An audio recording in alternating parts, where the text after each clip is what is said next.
And in other news tonight, the grandson of Ernest Hemingway, a writer in his own right, John Hemingway, has expanded into podcasting.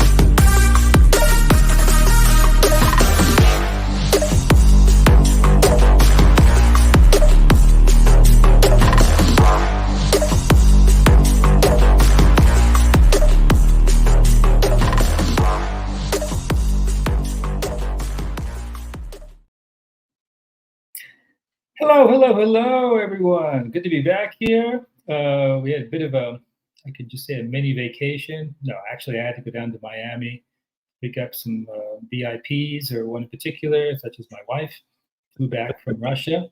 She is she is a VVIP, a very, very important person. Back in the USSR, well, something like that. Back in Miami. We actually knew we were in Fort Lauderdale. Crazy time with all those spring breakers, and all of them think that they're Mario Andretti and racing down I-95 like there was no tomorrow. Well, that's and for many of them, probably there was no tomorrow because they're beautiful cars. It's a sign of honor that they have at least one fender in the front that's been ripped off. Okay, that makes it so cool. They get all the hot chicks because of that. All right, so we got a great show here today. Today we don't have a guest. One will be coming. Forthcoming, yes. Oh yeah, we're all set. I swear to God, on Good Friday. Why do they call it Good Friday? I mean, they nailed the guy. But, well, in order for him to come back, he had to die. It's just the way that it works. He was the way reincarnation works. Yeah. Yes. Okay. Anyway, no, I find it a very interesting story, and I will read it again. Perhaps even watch that film of Mel Gibson's, which is very interesting. I mean, they speak in Aramaic. I'm going to be honest. I loved that movie. It was the closest thing that at least at the time, it was the closest thing that had come out. I know some things since then. There's the crowdfunded thing that's going on through Angel Studios. I am drawing a total blank as to the name of it, and I apologize. I'll look for it here in a minute. That one is doing very well and has been supposedly even more on the money and closer and that kind of thing. But when it comes to that whole story, at the moment anyways, I really like Gibson's version of it with Jim Caviezel. Passion of the Christ. He's fantastic. He's a great actor. Yeah. Anyway, today, speaking of actors and movies, the problems that need to be solved. And here at Hemingway's Parlay, we're going to have a conversation, and we're going to work it all out for you all. So, one thing at a time. One little thing at a time. And Chris, should we talk about Moscow, or should we talk about Baltimore? Why don't we try and let's keep it local. Let's go with Baltimore. Let's go with Baltimore. Oh, okay, that kind of yeah. So, as a truck driver, what kind of sort of damage do you see going forward without that bridge? Seeing as how you've been over it, I'm sure many times. I've been over it, and I've picked up on those ports and delivered in those ports. It's going to be interesting for everybody in the Port of Baltimore. I think it's going to be, while it is a national event, and obviously being a former construction worker as well, I really feel for the families of the men that just all of a sudden found out the hard way that they were going to be a statistic. That was, those 6 guys. I've worked on bridges before. I cannot imagine. And, as a truck driver going over bridges constantly, especially big ones like that, that's, to be brutally honest, my worst fear is just all of a sudden have the bridge give up. I mean, if I'm lose control, if I blow a steer tire or something like that when I'm driving, it's one thing I can control it, to all of a sudden not have a roadway anymore. No. I was looking at a video just before the collapse, and you can see cars and a number of trucks just screaming across the bridge. I think at that point it was it had already no, they had already told people. They had Well, time they had to there were 2 cops, one got on each side and just closed the bridge, but it yeah. was a matter of the people getting over the bridge that were already past that point, Mhm. and, the one video that appears to be the best, it's like the stationary camera wide shot that it's sitting on one of the buoys out there. It's I think it takes a shot like every 3 seconds or every 5 seconds, and then when they go to play it, it looks like everybody's going a lot faster. Yeah. It's So one I of thought, those deals. "Ooh, super speed." Yeah. Yeah, yeah. But as far as the damage it's gonna do, other than to the shipping, okay, because that's a big thing. Port of Baltimore, Dundalk, all of those down there, they're huge ports. A lot of the heavy equipment that comes in and out of the United States, regardless of where, I mean, I picked up a Komatsu. Um, it's a big shovel. It's referred to as an excavating hoe. I picked up one there I think it was done one of them, and I took it all the way to California. So it's Mm. not, that port in particular is designed and set up for the large heavy equipment to be brought in. A lot of cars come in there too. So it's going to do some damage as far as like some of the imports when they're coming in. And then a lot of the heavy equipment, they'll figure out a way to get that off someplace else because this is billions and billions of dollars worth of stuff. That's, it'll all get solved. It's not going to take too long for them to figure it out. The big thing, and I'm going to go ahead and add in the screen here real quick once I remember how to do this. The big thing, Baltimore share. Okay. Big thing. You can see where the bridge is right here. Right there. Okay. This is Interstate 95. Comes in here, comes out here, and heads north up into Pennsylvania and Delaware and the like. 83 over up here heads up towards Harrisburg. And then this is I-70, which eventually works its way over all the way towards Denver. Your east-west stuff that comes in and out of Baltimore is going to be affected to a point. The ports are all in here. You don't have much in, there's nothing that sits out just because it's all estuary and park and things like that. Mhm. So as far as the freight goes, they're going to find other places for it to come in and out. That's, I mean, that's already in the works. We're here on Friday. The bridge collapse happened earlier this week. It's already coming in and out of other places. Things are going to be backed up for a week or two, but they're going to work 24 hours a day and it's going to be fine. As far as traffic, a lot of traffic did go around here, but as you can see, there are other pathways. It's not like this is a big choke. Okay, it's not like it's There's the another only bridge road that in I and can out. see there. Is that one open? It's Which one? I'm further sorry. back. This one? There's a bridge. Yeah. Well, there's a tunnel or two in here. Let me get in closer. Come on, The Google. tunnel's probably still working then. Oh yeah, yeah. There's a tunnel or two here.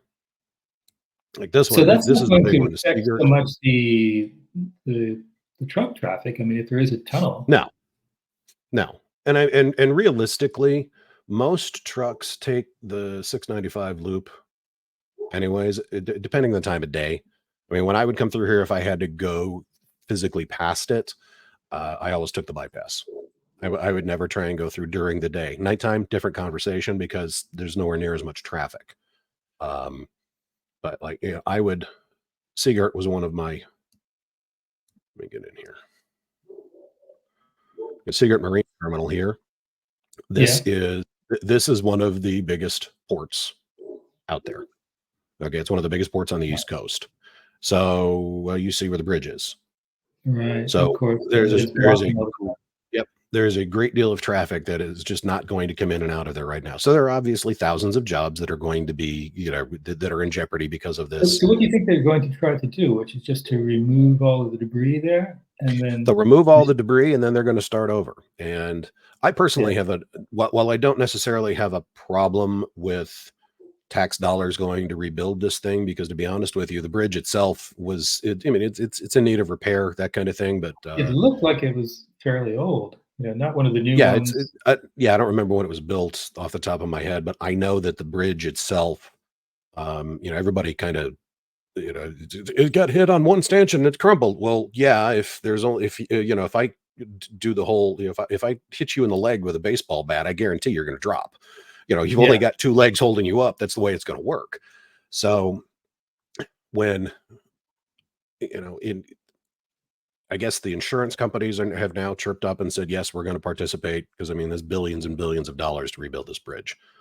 We built a new bridge here in the Cleveland area a few years ago, and it was a $500 million ordeal. And it goes over top of the valley and the river and over the flats and all this other stuff. But it's a major interstate that goes right through downtown Cleveland. This is a major interstate, but because of the distance that's involved, I think it was like 1.6, 1.7 miles worth of bridge. Mhm. That's a huge undertaking that is going to take probably the better part of the next decade in order for them to rebuild. Um, Personally, I'd really much rather, instead of them building another bridge, um, now is the opportunity for them to go ahead and build another tunnel. That Yeah, makes more sense from a logistic standpoint in the event that this happens again. right. Now, um, when the Tampa Bay Skyway fell, they put the new bridge. They put a set of uppers up and around it that are set far enough back to where, in theory, it wouldn't happen again. Um, I don't know if that's actually going to, if obviously they're going to do that with a new bridge, because the old bridge, I mean, I guess it was just nothing more than a series of lights, like, hey, don't run into this. I'm over here. It's over Sure. here. How much But is going to, I mean, what is more expensive in terms of, construction? Is it the bridge or would it be the tunnel? I would imagine a tunnel. Yeah. And it would take You've got much to, longer. yeah, it's going to take much longer, and how they do it. I mean, I know right when you left Montreal, what, 3 years ago, they had just started working on the tunnel under the St. Lawrence because, well, it was built in the 50s, Okay. and they had just started to rebuild it, and they moved all the traffic over to one side. It was 3 lanes each way. Mhm. And now the one that is the southbound tunnel is completely shut down, and they're rebuilding everything inside of it. It's supposed to be another year and a half to 2 years. Then they're going to move over and take care of the other one and rebuild the inside of it. Um, you'd think it would just be a matter of dropping a bunch of tunnel segments, linking them together, and then pumping all the water out, and there you go. And it's not that at all. They have to build a lot of it in place and things like that. It's not like they can drain it. Plus, right there, I mean, you've got billions of gallons of water passing over every day. Here, Mhm. here in at the Mhm. Patapsco River, it's going to be the same deal. There's going to be billions and billions of gallons passing over top at the same time. It's going to be a major ordeal if that's what they choose to do. I think it makes more sense. I'm not really big on confined spaces. I can't tell you how many times I've gone through a tunnel, not just in a mountain, but an underwater tunnel. There's a bunch of them around Norfolk, and then there's the big one, the Bay Bridge Tunnel, which is really a neat piece of engineering. You're driving along on this bridge, and all of a sudden, it's like, where's the road going? And then all you're underwater for a little bit, and it's like 13'9", and most semi trucks are 13'6". So there's Oh. this gap that's 3 inches. That's more than enough, but you're going down for a bit, and then you're coming up. So there's all of the angles that you're monkeying with. There's all the trigonometry and geometry of getting everything through there, and you're watching the guy in the semi truck in front of you going, "That's really close." That.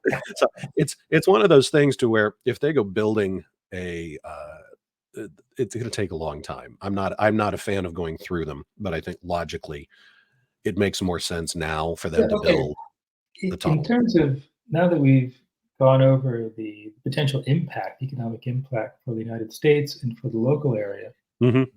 and we can see that it's mostly the local area which is going to suffer from this because of lost jobs or laid out, what it's called, layoffs, Hmm. I guess. Yeah.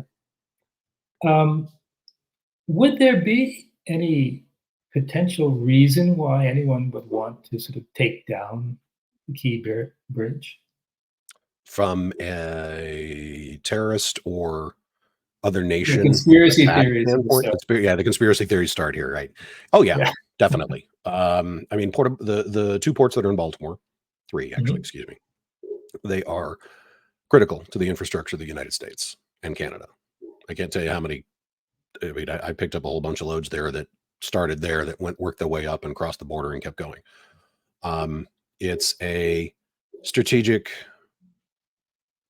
port. It's infrastructure for the United States. It's stuff coming in and out.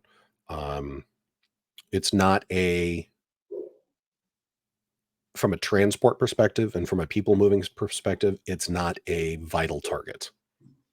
If it was actually an honest to God terrorist incident, then They would have done it during the day. they would have done it during the day, first of all, when there would have been, arguably 1,000 or 2,000 people on it. And then more than that, there are better bridges to strike fear and to do serious damage. Not that I'm encouraging this by any stretch of the imagination, but if you're going to, I Chris mean, Merchant goes down on record that we should take I, wr- I Golden wrote Gate a Bridge. I wrote a book about the premise behind the book was that a couple of bridges were taken out by an internal. I'm going to refer to it as a terrorist organization, but they were trying to upend the United States from the inside. Oh, they And had issues, huh? oh yeah, surprise. And the more and more that I wrote this thing, I'm like, I think I just created a playbook as to how to do this. This is now I'm going to delete all of this because Did you you got to do publish it on a Amazon couple or of something? no, I didn't, and I deleted everything because I'm like, yeah, the last thing it was I had written it back in the 90s, and when September 11th happened, I'm like, I'm gonna save it all on one disk, and then I'm gonna delete it from everything else I've got, and then just eventually I'm like, all right, I'm gonna wipe this disk clean, and then I'm gonna throw it away because it was literally a playbook. How do you cripple the United States? Well, you go with the best way to do it is to take out bridges, not necessarily the road traffic bridges, but you take out the rail bridges. And, Mhm. the best way to do it is to go up and down the Hudson River and you take out everything going in and out of New York and Well, Boston. that would be a big blow, yeah. Yeah. So it would be a big blow. So you basically take out all the bridges across the Hudson and then you move inland a little bit and you take out all the bridges across the Susquehanna or, the one or two other through Pennsylvania. And then you just move inland a little bit and you just start blowing up bridges. And now you basically crippled everything between the East Coast and the Mississippi. And then you start taking out the bridges across the Mississippi.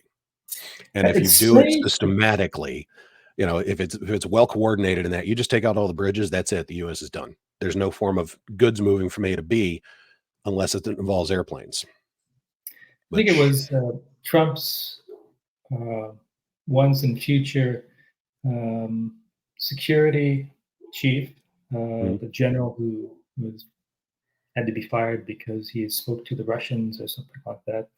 He called it a black swan. Is it a black swan, or is there something that perhaps is tied to what happened in Moscow, which is another one of our uh, interesting topics for today? Moscow's a bit different, I think. I mean, You're the dealing with captain of the boat was Ukrainian, amongst other things. yeah, but I don't think he was I a mean, psychopath. Anyway, no, no. I mean, let's be clear. Most people are good and well intentioned and aren't trying to take out other people. It's just that you've got those. It was four. That was the last that I had heard. That it was four terrorists that did the trigger pulling over there. oh yeah, there were four of them, and they were not Islamic terrorists because Islamic terrorists hope to die because that way they get 72 virgins up Right. there in the However, one or two of them was of the Muslim faith, if I remember correctly, but that wasn't the reasoning. Oh And I yeah, may be misspeaking there. they were paid $5,000 to do this, which is, I don't know, if you think of that, your job opportunities are going to be significantly curtailed after that. Yeah. I You might mean, want more than $5,000.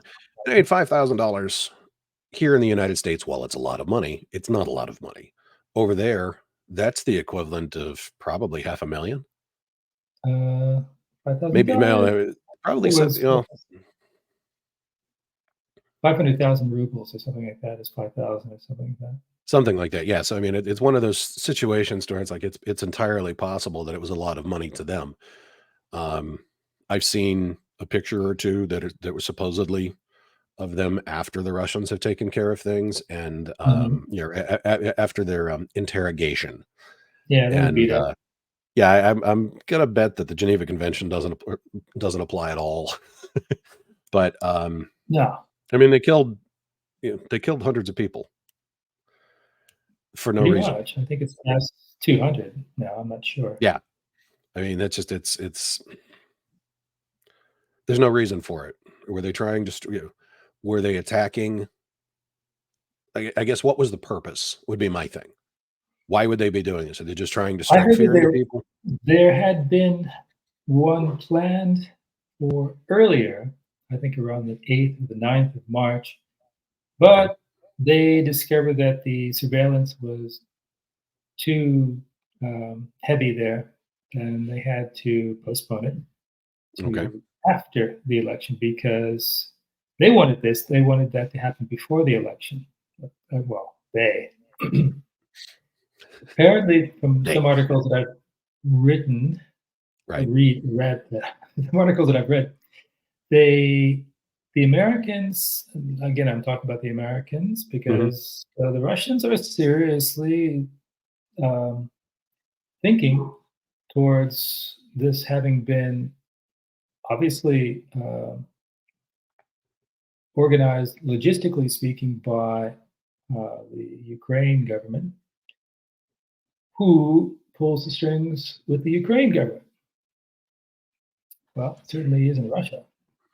I would say that it is the United States and the UK and people like that who happen to like this proxy Or it could war. have been or it could have just been four whack jobs who were trying to strike fear into the hearts of Moscow. I get that. I mean, I do too, to be honest with you. Somebody's pulling a string. It's just a question of whom. I mean, it could have been yeah, Iran. I It don't could have know. been Iran. I mean, I don't this know. wouldn't be the first time that the secret police of Ukraine has pulled off jobs like this. There was that uh, one assassination of the the daughter of a famous philosopher in Russia. Her name was Daria. I can't remember what his name was.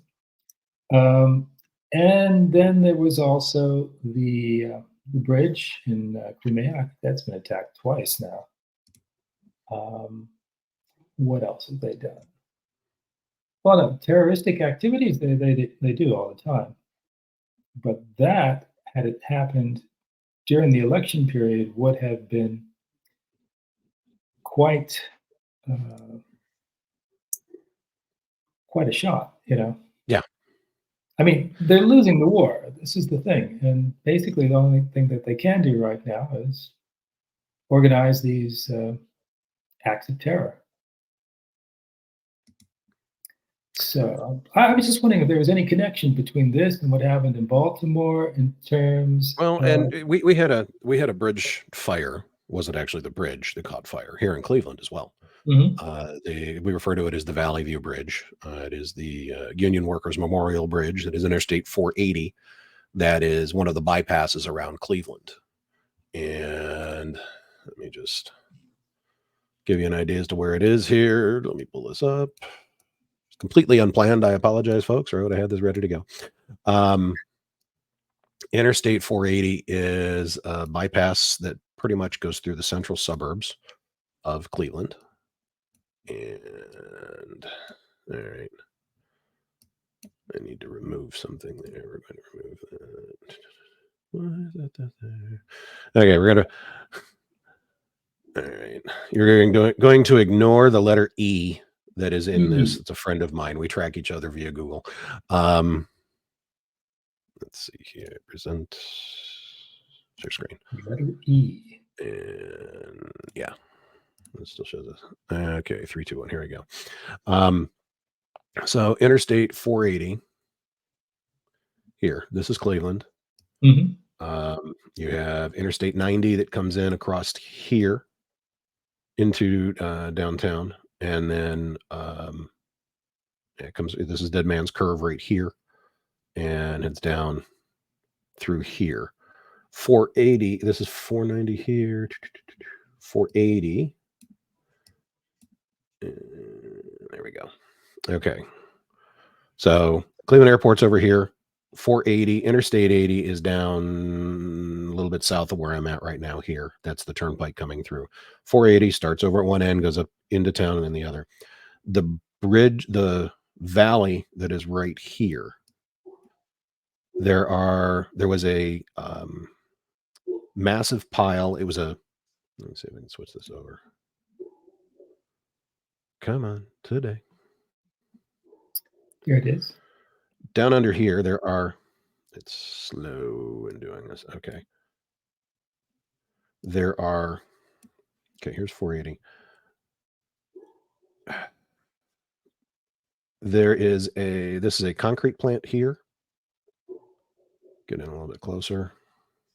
You see it? And then down under here, this picture doesn't have it.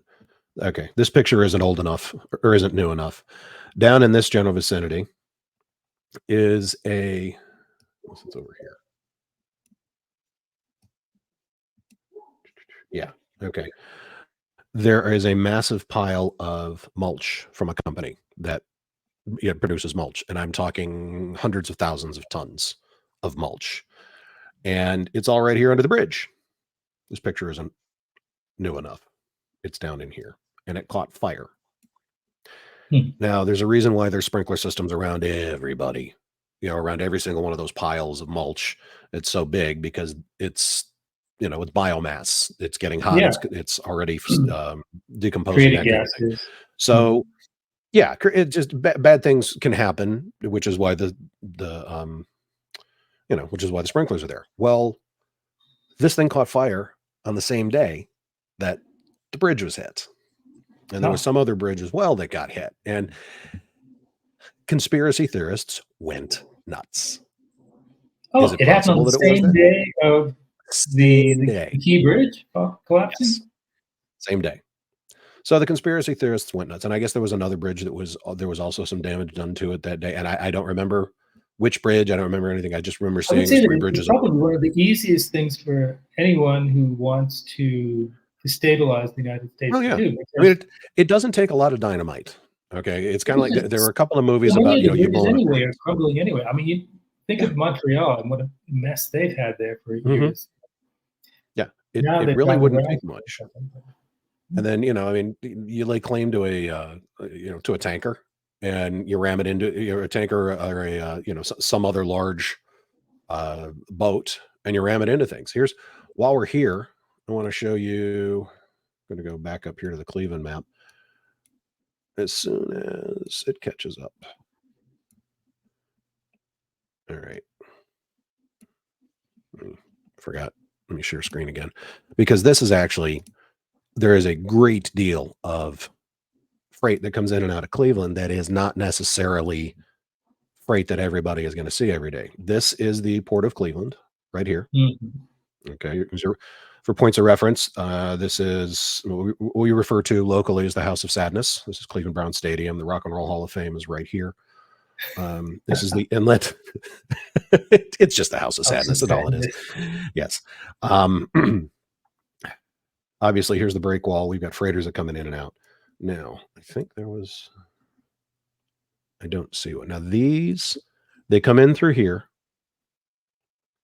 and I don't see one actually in here. I can pull up. I guess it was a light day. Excuse me. Something like that. But this is, you can see all of this stuff. There's places for boats to be offloaded, and there are bridges everywhere through here.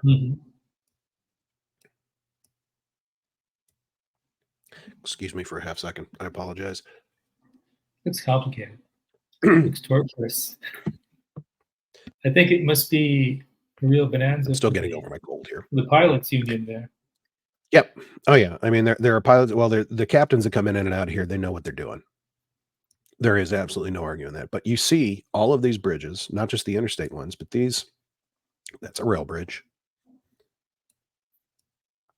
This is, that's a lift bridge. There are one or two of them that swing. Okay. And all of this stuff, I mean, you see here, okay, all of this stone came in by ship. Further down,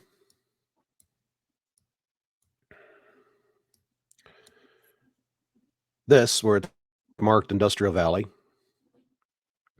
this is what is now Cleveland Cliffs. Through the years, it's been Republic and LTV Steel. This is the heartbeat, if you will, of the city of Cleveland.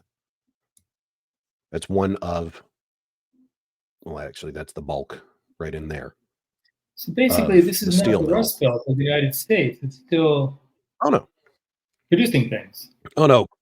Oh yeah, this one is definitely producing things. I've hauled coils in and out of that place for years. There are all kinds of pieces of different types of steel being moved out of there, and a lot of it, the pieces parts are brought in, via the. When I say the pieces parts, I'm talking like it's more than just pieces of carbon and iron and things like that. A lot of that is brought in via rail, but a lot of it is brought in via ships.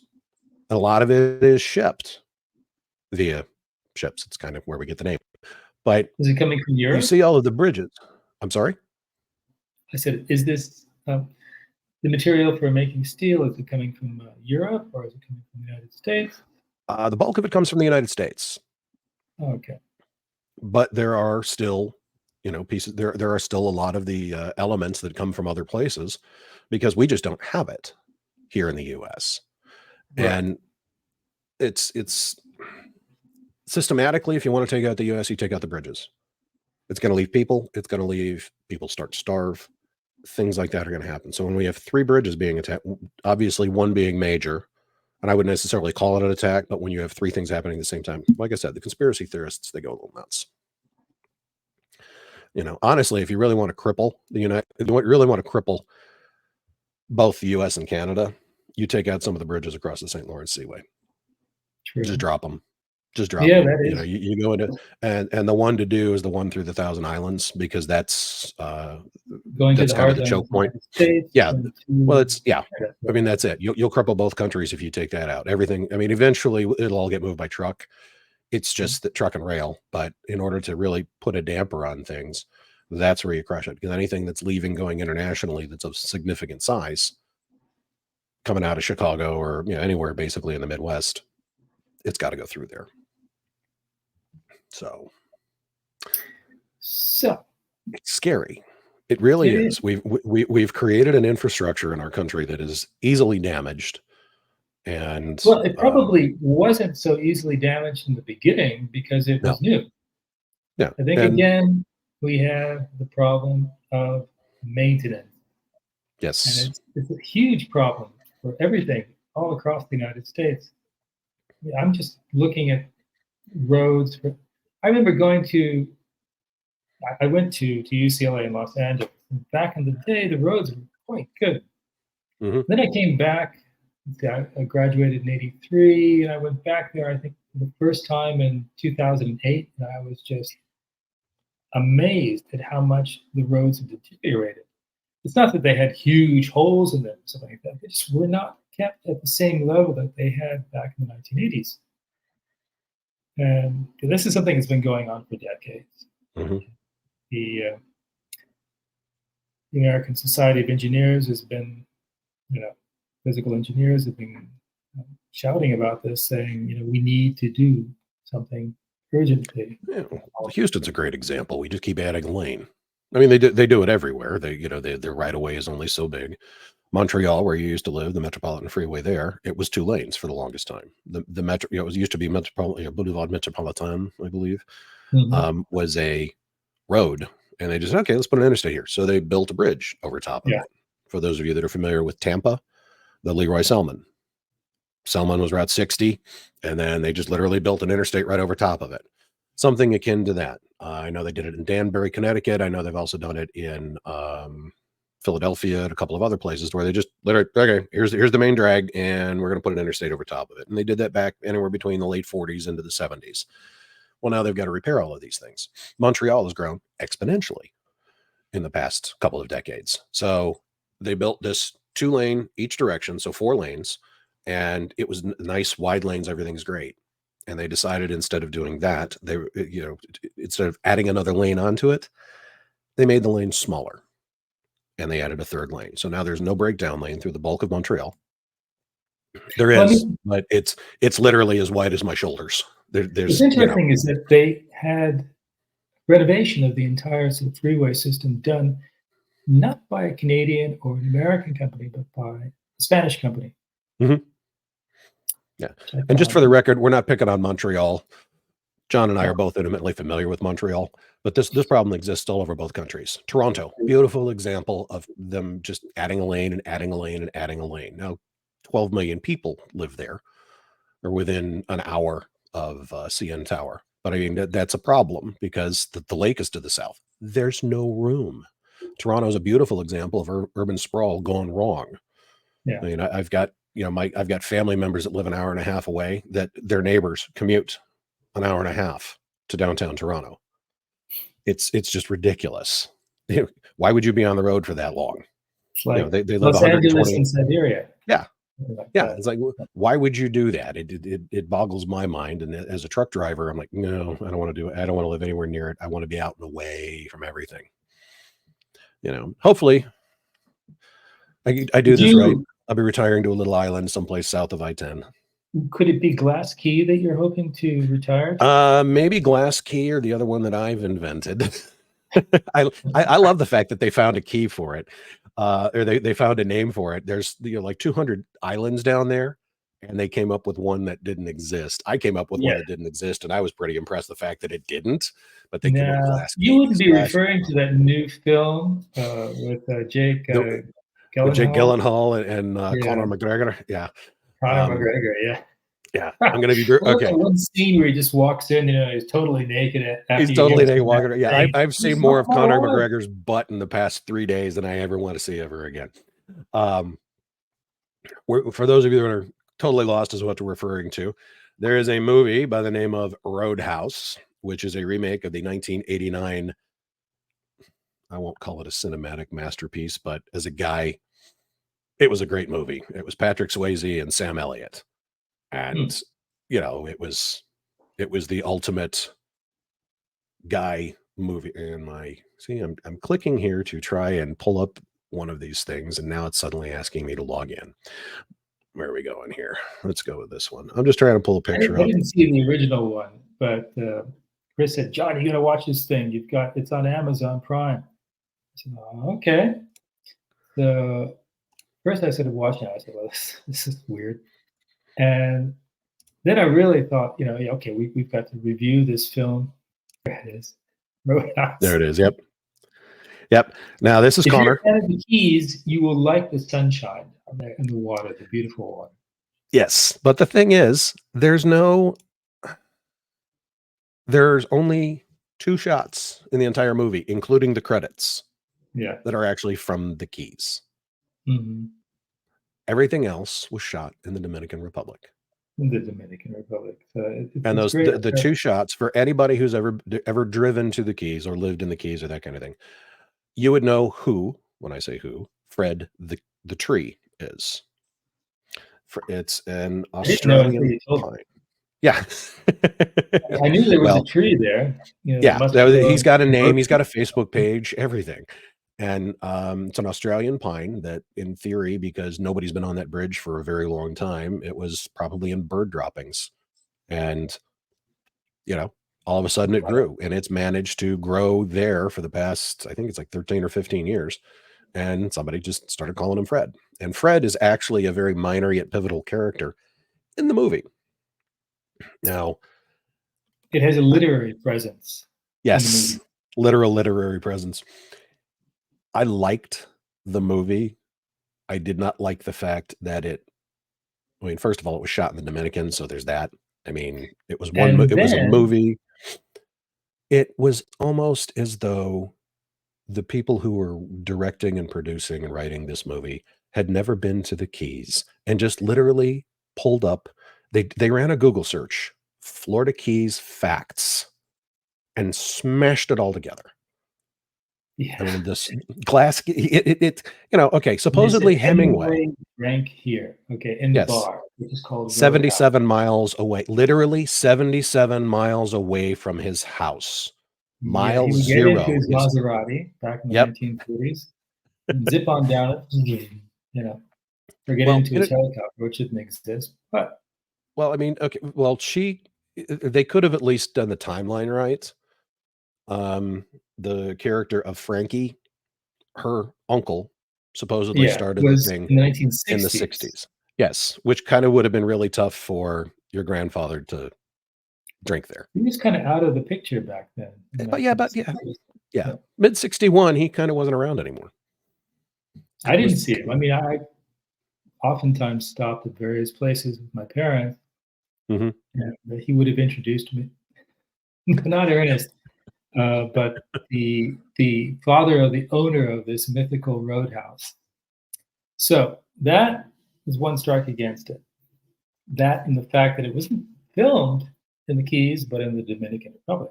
Mhm. Which was probably a tax thing Yeah, without a and the doubt. ability to but other than that, I mean, there's plenty of TV programs that have been shot there. Oh Netflix, yeah. Bloodline, they shot it entirely in the Keys, and they employed Do a you lot remember of that people one as with locals. Arnold Schwarzenegger and where he plays this spy or secret agent or something like True that? Lies. True Lies. Yeah. Jamie Do you Lee remember Curtis the was his scene wife. when he's Yep. flying Yeah. the hell was it? It was an The F-15 or fighter something jet. before, yeah, Yeah. something like Okay. that. There was that scene and a couple of others. I know they shot that in the Keys, parts of Yeah. it. And they made parts of the bridge disappear. Yes. 7 Mile Bridge, I think it was. Yep. But yeah, Um, well, a lot of things have been shot down there. But yeah. As far as if the you like, movie if you itself, like UFC fighting and everything, that's definitely, definitely. definitely there are a In lot of fact, good scenes. I had heard McGregor had actually punched Jake Gyllenhaal accidentally.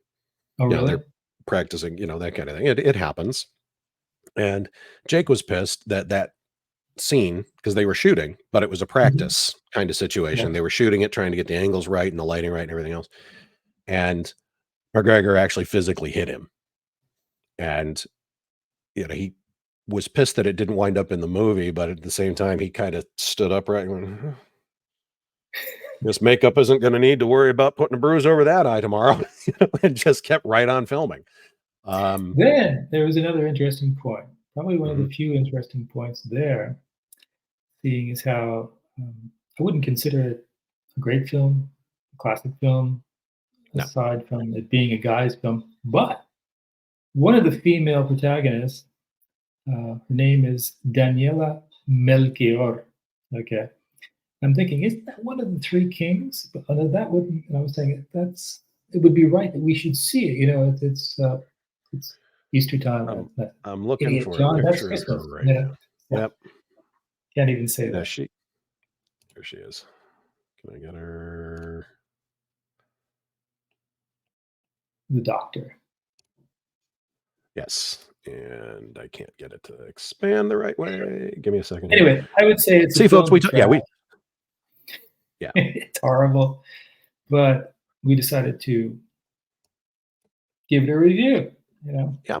I mean, as a story, I liked it. Okay. I like the premise behind it. It pays homage to the original. Um, Let me throw in here. There she is. yep. I personally think that they missed out in a big way by not having Sam Elliott do some sort of he's still around. Having Sam come in maybe as, Dalton's older, I don't know, maybe an uncle or Older dad, uncle, or so something along those lines, or just, or maybe he tells Dalton to go down to the Keys because that way he will yeah, find kid, you're gonna get, solace kid, you in keep the this up, you're gonna get sunshine killed. Yep. and the vitamins and all the nice things that you can get down there. I Snapper, Yeah, I mean, they Wahoo. should have included him. They really should have. I liked, there were a couple of things about the movie I did like, and I have notes, folks, by the way. Um, I mean, the character of Dalton was very simple. He had a tackle box and a small carry-on piece of luggage, and that was what he traveled around with. That was it.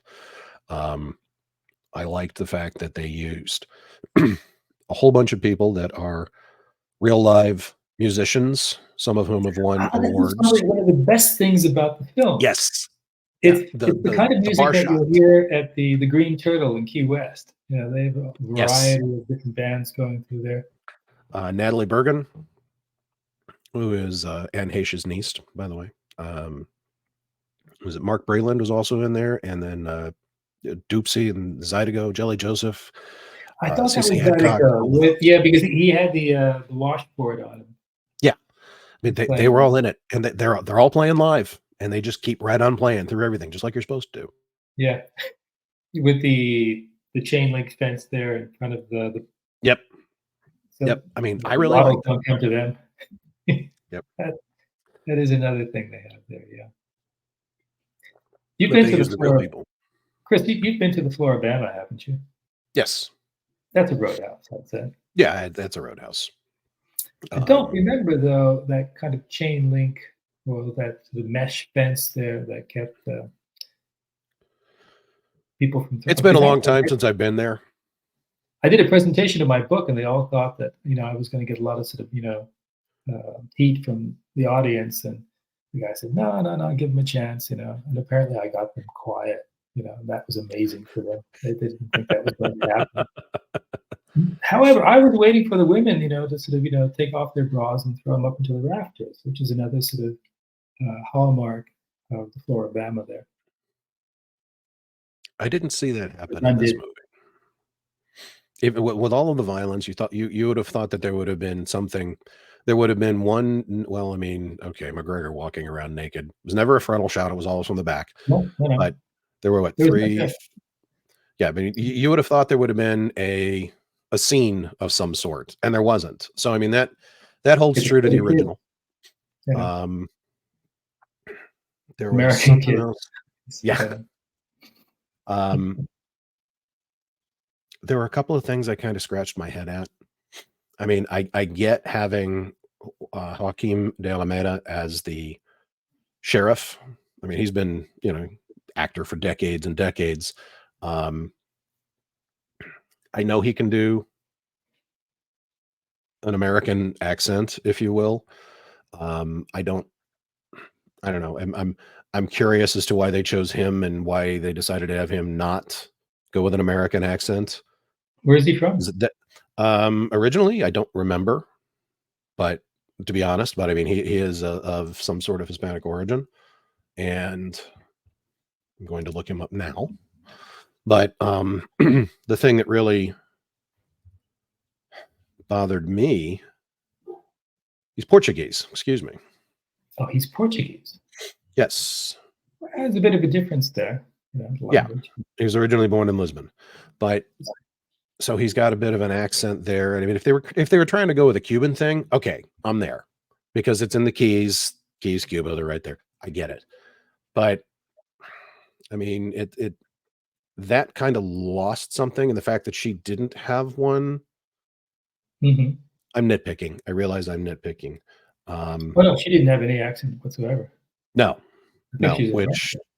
I mean, and then you've got Connor with his Irish. So I mean, it balances out. He has an accent. Oh yeah. You can hear it. Well, yeah, he's Irish, and I mean, he Very is. Yeah, there's no arguing that is when you're listening to him. Um, the other thing I did definitely notice about this movie was it was a big Yamaha commercial for Yamaha boats. Oh, okay, well, I what do we mean, call the hidden sponsorization sort of stuff. yeah, I Oh, mean, yeah, that's the product placement, yeah. product Um, placement, yeah. yes, no, absolutely no idea what you're talking about. But yeah, product placement. So what would you give it on a scale of 1 to 10, 10 being the best? And no one ever gives a 10. I'm gonna go with as an overall movie, I'm gonna go with a 6.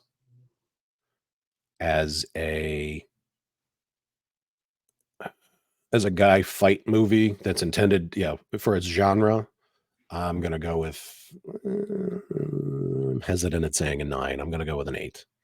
No, that would be Too too ma much. too many of the fight scenes were CGI. Yeah. I mean, I they would did. give it a 6, Yeah, not yeah. I my mean, high. yeah, Be but generous. yeah, I mean, it was definitely an action movie, and from that standpoint, I liked it. There was no, they weren't pussyfooting around, if you will.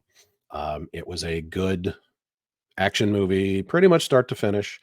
I did love the fact that Gyllenhaal's character, his portrayal of Dalton was a very quiet, kind. You don't want to do this. You really don't want to throw that punch. You do not want to pull that knife. You don't want to do Do you this. have good medical insurance? Yes. Yes. That was my favorite. Do you have good medical insurance? Well, because this is going to hurt. Do you have dental? Do you have dental? He's like, oh, you're going to, no, no, no. And then the fact that he was the guy that drove them to the hospital. Yes. I mean, it's who his character is. Afterwards, many of the guys who fought with him would say, "Hey, how you doing?" It's like, hey, how you doing? No, we're not doing this. Okay, It's a bit unreal. Yeah. No, but I mean, as far as that goes, and then did I ever tell you the story? Because in the beginning, it's kind of central through it's a minor thing. But did I ever tell you the story of my first accidental overdose of Cuban coffee? Accidental overdose? You mean cafecito? Okay. Like I probably Unless should have you've gone got to it. the hospital. Okay. So I was working for a trucking company based in Sanford, Florida, and I made my deliveries down in Miami. And Cuban coffee, for those of you that don't know, it comes in I don't have a glass. It comes basically in a cup that's the equivalent of 3 shots. You don't want to drink. That's it. You don't want to drink more than that if you're the average person, because it's just so concentrated and it's so high in caffeine. Yeah, and they don't really ask you whether you want sugar or not. They put sugar in. Yes. So you're dealing with a lot of sugar, you're dealing with a lot of caffeine. And when I had made my delivery and I got up at, I was awake at 3 in the morning so I could get to the yard at 3:30 so I could be rolling by 4 so that I could be down in Miami by 7:30 or 8 to make my first delivery. And I had already killed off 2 cups of coffee. I had stopped on the way. What? And then You need cups like this? With yeah, Cuban no, coffee? yeah, regular. Okay, it was relatively speaking that big. Okay, Not really. so then I turn around and I walk in and I said something. They get me unloaded and everything else, and I looked at him and I said, "Can I get coffee?" And I held up my mug and he said, "Coffee," because my Spanish sucked at that point. And I'm like, "Cafe?" He said, "See," and he pointed, and that was it. Okay, he said something to me that was probably, "Hey, it's Cuban coffee." But again, my Spanish was very lacking at that point. Not that it's all that good now, but so I went over and I filled up my mug about yay big with Cuban coffee. Your name I here. proceeded to drop off 5 or 6 stops all through Lauderdale all the way back up. And I got up to about Jupiter and my phone starts ringing. Tap the button. I'm like, "Hello, it's my boss." She's, "How you doing?" I'm like, "Okay. Why? What's up?" She's, "You sure you're okay?" "Yeah." "Your heart okay?" "Y- y- Boom, boom, boom, boom, boom, boom, boom, boom. Um, well, I'm really awake and wired. Why are you asking?" She's, "Well, I don't remember the name of the place. I think it was Boniva. Boniva called and mentioned that you rolled away with most of a pot of their coffee." I said, "Okay, well, the guy said I could fill up my mug." She said, "Yeah, that wasn't coffee. It was Cuban coffee." "Okay, what's the difference?" She said, "Can you hear colors yet?" Can you No. hear colors? Yes. Yeah, she said, "Check your heart rate right now." I'm like, I'm driving." She said, "Yeah, you need to stop doing that too." I'm like, "Well, there happened to have been a rest area up ahead." So I stayed on the phone with her and I just pulled off on the side and I'm starting checking it. And I'm like, that's a lot faster. I'm doing this. I'm like, "That's a lot faster than it should be." And I started, I'm like, thump, thump, thump, thump, thump, thump, thump, thump, thump, thump, thump. Yeah, I killed off an entire pot of Cuban coffee. I'm like, "Oh, Ouch. that's why I didn't eat." Normally I killed off my lunch. I wasn't hungry. It was bad. I took the next day off and went to the hospital and they're like, "No, you should be okay. Everything seems to be all right." But I went right to the ER when I got done. They're like, "Oh, it was bad. It was bad. Cuban coffee's definitely got a kick to it." Yeah. You're, I've you're heard that. there's something in the back of your mind. There's a story John's not willing to tell us about the time he had Cuban coffee at 5 in the afternoon. It's not even that. When I was working in Italy teaching English, Hmm. I was doing, let's say, in the morning I might have what 4 different teachers, 4 different students, Hmm. and all of them, after they had had their lesson, would say, "Hey, John, andiamo al bar. Let's go to the bar. We'll get Right. an espresso or something." So, okay. Now, I didn't drink coffee up until then. Certainly not in the United States. And I remember the first day that I went there, by noon, I was just like, Hmm. because I couldn't say no. I mean, it would be impolite. It'd be I impolite. Yep. didn't really know what to say. I think they must have known what was happening to my heart. I was young then. Take Right. anything. But still. So that was the coffee in the United States does not have the same oomph. Same oof? No. No, Can't say it. no, unless it's brewed specifically to Well, no. have. I mean, if you get a huge cup of coffee, that's a lot of caffeine. Hmm. In fact, if you Yeah, have a sort of an espresso, it's much less caffeine. yeah. I It's more know that civilized, and it's not to not so much sponsor them at all, roadhouse. but You know, yeah, I know the Black blow your Rifle brains Coffee out. has one. Mm. Black Rifle Coffee has one that it's called. Well, they refer to it as CAF, caffeinated as, and it's got a lot of caffeine. It will definitely keep you awake. It's like twice the normal amount that you're supposed to have, and it's just So not I think at recommended. this point, Chris, we should talk a Mhm. bit about Carol Tedesco. Is going to Yes, be coming yes. on. Fascinating life she has led. Oh my God, yeah. She is someone who, as she jokingly referred to, is in the shipwreck business. Yeah, but what she's Old talking ship. about is Spanish galleons. He actually goes Yes. down into these galleons, scuba dive, and collect gold coins or silver coins for the most part. But not only that, she is an expert in these coins, and she can tell you where they came from, uh, what year, and on what boat. It's fascinating. I studied history, but hers is a history which is off your beaten track. And she's going to be with us, and we're going to talk about her books. We're going to talk about how she got into this. She's from Texas and ended up in Mhm. South Florida, and she was in Key West for many years, and she's still there, although she has a house up here in the north, Florida. Very nice woman. She's also a fantastic photographer.